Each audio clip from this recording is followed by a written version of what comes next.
Renu aunty. ఢిల్లీలో ఉన్న ముఖర్జీ నగర్ కథ ఇది. ముఖర్జీ నగర్లో బృందావన్ సొసైటీ ఇది. పరిశుభ్రత కోసం అనేక సమావేశాలు జరిగాయి. అక్కడి ప్రజలు సరదాగా జీవించేవారు. తన కుటుంబంతో కలిసి జీవించేవాడు. ఒక 24 ఏళ్ల యువకుడు ప్రేమ్. తెలివైన మంచి మనసున్న అతను చాలా అందమైన యువకుడు. అందుకే సమాజంలోని యువతులందరూ అతనికి పడేవారు.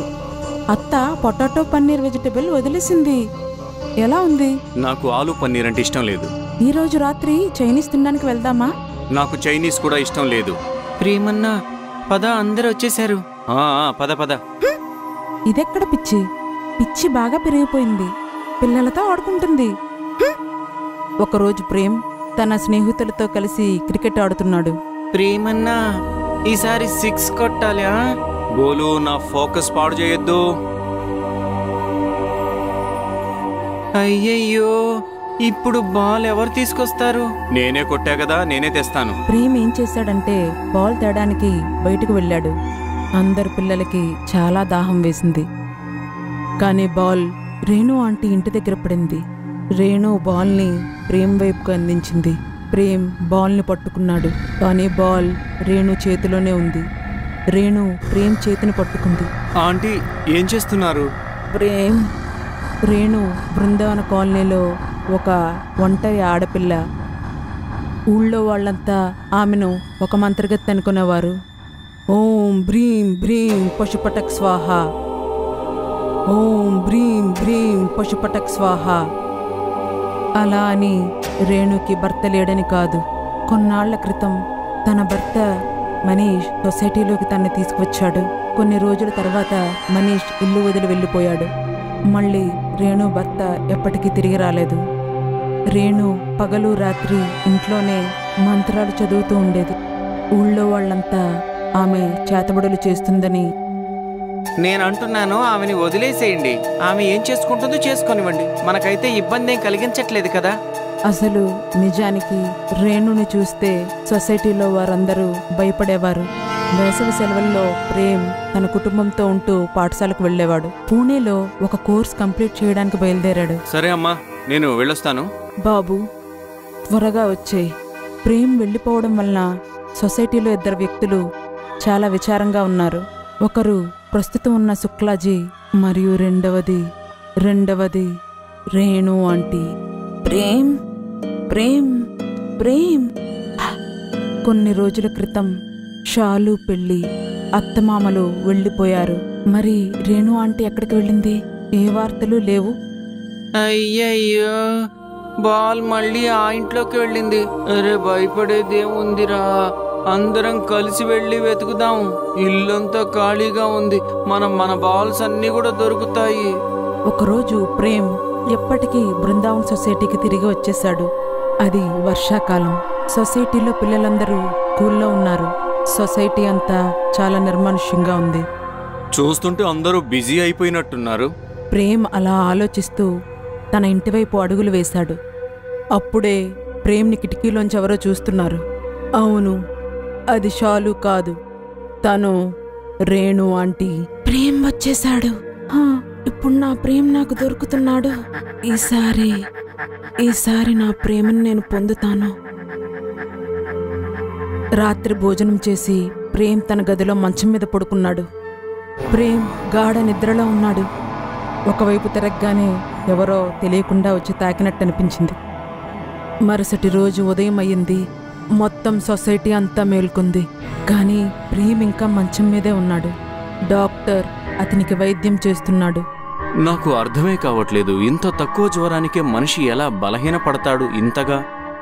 ఇప్పుడు కొన్ని మందులు రాసిస్తాను, పని చేయకపోతే వచ్చి అడ్మిట్ చేయండి. నీకు ఆకలిగా ఉందా? నాకు ఆకలిగా ఉంది. మనిద్దరికీ ఆకలిగా ఉంది. ఈరోజు రాత్రికి నా ఆకలి పూర్తిగా తీరిపోతుంది. నువ్వు చూస్తూనే ఉండు. నీ ఆకలి కోసం ఏం చేయాలో నువ్వే ఆలోచించుకో.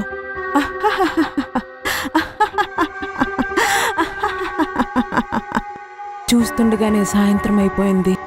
రేణు ఇల్లు కాలిపోతుంది. బాబాయ్, ఆ ఇంటికి మంటలంటుకున్నాయి. చాలా సామానుంది ఆ ఇంట్లో. అరే నువ్వెప్పుడు వెళ్ళావురా ఆ ఇంట్లోకి? మేమంతా వెళ్ళాము మా బాల్ తెచ్చుకోవడానికి. అలాగే నేను ఫైర్ డిపార్ట్మెంట్కి ఫోన్ చేశానులే, నువ్వేం కంగారు పడద్దు. ఎలాగో ఆ రేణు సంగతి తెలియడం లేదు. ఇల్లు తగలబడిపోతే సమస్యలేవీ ఉండవింకా. కాసేపటి తర్వాత ఫైర్ బ్రిగేడ్ వాళ్ళు మంటలను ఆర్పేశారు. కానీ ఇక్కడ ప్రేమ్ ఇంట్లో అగ్నిమాపక వాతావరణం నెలకొంది. ఏమండి ఇలా రండి, వీడు ఊపిరి తీసుకోవట్లేదు. ఏంటి, ఇప్పుడే కదా న్యూస్ పేపర్ చదువుతున్నాడు. మీరేం మాట్లాడుతున్నారండి? అంబులెన్స్ పిలవండి. ప్రేమ్ మంచం మీద ఎలా ఉన్నాడంటే ఒక శవంలా పడి ఉన్నాడు. కానీ తనింకా చనిపోలేదు. కాబట్టి కిటికీ దగ్గర నిలబడి రేణుతో మాట్లాడుతున్నాడు. ప్రేమ్ కొంచెం మాట్లాడొచ్చుగా. ఏం చెప్పాలి? ఏం కావాలి నీకు? ఎందుకు ఇలా బంధించావు నన్ను? నేను నిన్ను బంధించానా? ఎందుకంటే నేను కావాలనుకుంటున్నాను. కానీ నేను నిన్ను కోరుకోవట్లేదు. ఒక్కరోజు రాత్రి, కేవలం ఒక్కరోజు రా నాతో పాటు. ఈ రోజు రాత్రి నీ శరీరం హాస్పిటల్లో ఉంటుంది. నువ్వు నాతో పాటు ఊరు బయట ఉంటావు. దాని తర్వాత నేను నిన్ను హాస్పిటల్లో వదిలేస్తాను. ప్రేమ్ వెనక్కి చూశాడు. వాళ్ళింట్లో వాళ్ళు అప్పటికే ఆ శరీరాన్ని హాస్పిటల్కు తీసుకెళ్లిపోయారు. ఏం ఆలోచిస్తున్నావు ప్రేమ్? నేను నీ కోసం నా ఇంటిని, ప్రపంచాన్ని వదిలి నిలబడ్డాను. కానీ నువ్వు ఇంట్లోనే ఉండిపోతున్నావు. అలాగే, ఎదురు చూస్తుండు, నేనిప్పుడే వస్తాను. ప్రేమ్ అతని గది నుండి ఇంటి బయటకు వచ్చాడు. గది నుంచి బయటికి రాగానే అతనేం చూశాడంటే కాలిపోయిన రేణు ఇంటిని చూశాడు. అప్పుడు రేణు వచ్చింది. రేణు ప్రేమ్ చేతిని పట్టుకుంది. పద వెళ్దాం. ఆ తరువాత ప్రేమ్ చేతిని పట్టుకొని తనతో పాటు తీసుకెళ్ళింది. సాయంత్రం పూట ఆ ఇంటిని, సొసైటీని వదిలి రేణుతో పాటు వెళ్ళిపోయాడు. కేవలం తనతో ఒక్క రాత్రి గడపడం కోసం. అయ్యో నా ప్రేమ్, నా మాట వినండి. అగ్ని వెలిగించకండి. మన ప్రేమ్ తప్పకుండా తిరిగి వస్తాడు. మన ప్రేమ్ తప్పకుండా తిరిగి వస్తాడు. అయ్యో, ఈ పిచ్చి దాన్ని ఆపండి ఎవరైనా. నాకు ఒంట్లో ఓపిక ఉండట్లేదు. ఆంటీ, మిమ్మల్ని మీరు సంభావించుకోండి. మన ప్రేమ్ ఎప్పటికీ తిరిగి రాడు. ప్రేమ్ చితి కాలుతోంది. చూస్తుండగానే మంటలు పెరిగిపోయాయి. కేవలం 2 రోజుల ప్రేమ్ శరీరం అగ్నికి ఆహుతైంది. రేణు ఆంటీతో వెళ్ళిన ప్రేమ్ ఎప్పటికీ వాళ్ళ దగ్గరికి చేరుకోలేకపోయాడు. ఒక దెయ్యం. ఈ కథ రాంపూర్ది. రాంపురం ఒక చిన్న సిటీ. ఆ సిటీలో ఒక కాలనీ ఉంది, నందన్వన్ కాలనీ. నందన్వన్ కాలనీ చాలా అందమైన, స్వచ్ఛమైన, శాంతవంతంగా ఉండేది. కాలనీలో చాలా రకరకాల అందమైన ఇళ్ళు. ఆ ఇళ్ల ముందు పచ్చని చెట్లు ఉండేవి. కాలనీ వాతావరణం చాలా మంచిగా, ప్రశాంతంగా ఉండేది. కాలనీలో సొంతిల్లు వాళ్ళు, అద్దెవాళ్ళు, డాక్టర్, టీచర్ అందరూ మిడిల్ క్లాస్ వాళ్ళు ఒకరికొకరు సాయం చేసుకుంటూ కలిసిమెలిసి ఉండేవారు. కాలనీలో చిన్నపిల్లలందరూ స్కూల్కి వెళ్ళేవారు. సెలవు రోజుల్లో పిల్లలందరూ చెట్లతోటి ఆడుకునేవారు. ఒకరోజు విషయం, శ్యామ్లాల్ గారు వారి ఇంటి ముందు తన భార్య కోసం వెయిట్ చేస్తున్నారు. ఆయనకి మార్కెట్ వెళ్లాల్సి ఉంది. ఇక్కడికి మగన్లాల్ వచ్చారు. ఆయన శ్యామ్లాల్తో మాట్లాడడం మొదలుపెట్టారు. ఎలా ఉన్నారు శ్యామ్లాల్ గారు? హడావిడిగా ఉన్నారే. అవునండి, బాగున్నాను. మీ సంగతి ఏంటి, ఎలా ఉన్నారు? బానే ఉన్నామండి. మిమ్మల్ని ఒక విషయం అడగాలి. అడగండి. మీరు మీ ఇల్లు అద్దెకిస్తానన్నట్టున్నారు. మా బావమర్ది ఫ్రెండ్ ఒక అతను ఇక్కడ ఉండడానికి వస్తానన్నాడు. అతనికి ఇవ్వగలుగుతారా? అరే అయ్యో మదన్ లాల్ గారు, లేట్ అయ్యారు మీరు. ఏమైంది?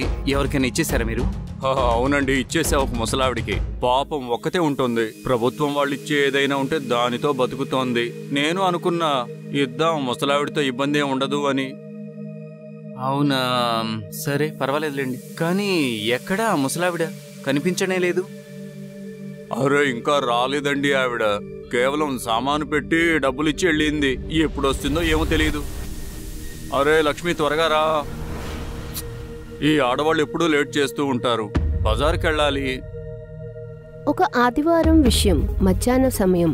అక్కడున్న వాళ్ళందరూ భోజనం చేసి రెస్ట్ తీసుకుంటున్నారు. వాళ్ళ చిన్నపిల్లలంతా చెట్ల కింద కూర్చుని ఆడుకుంటూ ఉన్నారు. అప్పుడు వాతావరణం అంతా మారిపోయింది. వీచే గాలి ఆగిపోయింది. ఉష్ణోగ్రత పెరిగింది. ఆకాశంలో కాకులు కావు కావు అంటూ ఉన్నాయి. వాతావరణం విచిత్రంగా మారింది. అక్కడున్న చిన్న చిన్న పిల్లలు ఇబ్బంది పడసాగారు. అబ్బా, చాలా వేడిగా అనిపిస్తుంది నాకు. వేడిగా ఉంటే షర్ట్ ఇప్పేసేయ్. విప్పేయినా? వద్దు వద్దు, అమ్మ తిడుతుంది నన్ను. పిల్లలకి టక్ టక్ అని సౌండ్ వచ్చింది. ఈ టక్ టక్ సౌండ్ ఎక్కడి నుంచి వస్తుంది? పద చూద్దాము. పిల్లలు రోడ్డు మీదకొచ్చి చూశారు. అక్కడ రోడ్డు మీద ఒక ముసలావిడ కర్ర సాయంతో మెల్లిగా నడుచుకుని వస్తోంది. ముసలావిడి కర్ర మళ్ళీ మళ్ళీ జారుతోంది. ఆవిడ జాగ్రత్తగా నవ్వుతూ నడుస్తోంది. ఓ, ఎంత మంచిదో ఈ ముసలావిడ. పద వెళ్దాం ఆమె దగ్గరికి. ఇంకేముంది, పిల్లలందరూ పరిగెత్తుకుంటూ అమ్మమ్మ అమ్మమ్మ అని ఆవిడ దగ్గరకు వెళ్లారు. పిల్లల్ని చూసి ఆవిడ నవ్వింది. ఇక్కడ చాలా మంది పిల్లలున్నారు, భలే మజా వస్తుందిలే. మీరిప్పుడు ఇక్కడే ఉండబోతున్నారా? అవును, నేను ఇక్కడే ఉంటా. మిమ్మల్ని అందరినీ చాలా బాధ పెడతాను కూడాను. పిల్లలందరూ ఆవిడ మాటలు విని గట్టిగా నవ్వారు. నేను ఆ ఎదురుకుండా ఉన్న శ్యామ్లాల్ ఇంటికి వెళ్ళాలి. పదండి, మేం వదిలిపెడతాం మిమ్మల్ని. చింటూ ఆవిడ కర్ర తీసుకుని పెద్దావిడికి చెయ్యందిచ్చాడు. నడిపించసాగాడు. మిగతా పిల్లలందరూ కూడా వెనకాల నడవసాగారు. ఇంట్లోపలికెళ్తూనే చింటూ అన్నాడు, ఇప్పుడు మేం వెళ్ళి ఆడుకుంటాము. అప్పుడే వెంటనే ఆ ముసలావిడ గట్టి గట్టిగా అరవసాగింది.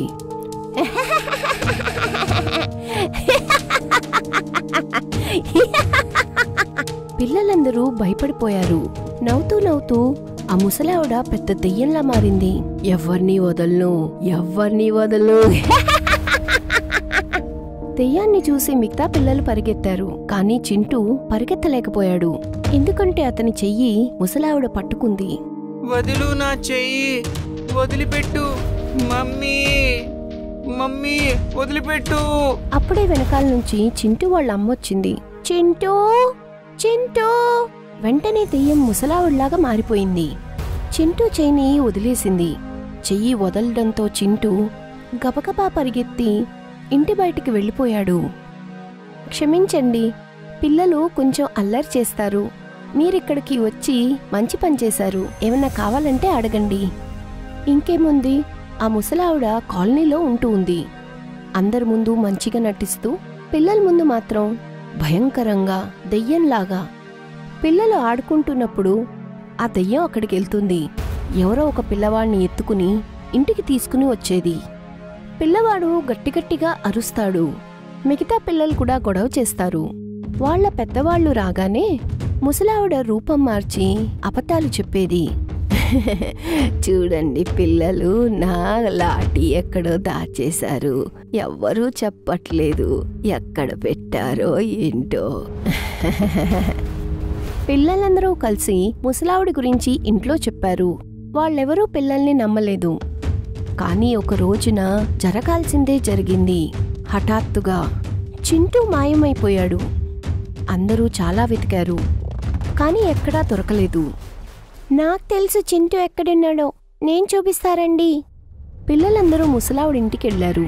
అక్కడ చింటూని ఒక రూమ్లో కట్టేసి ఉంచింది. ఇంకా చింటూని భయపెడుతోంది.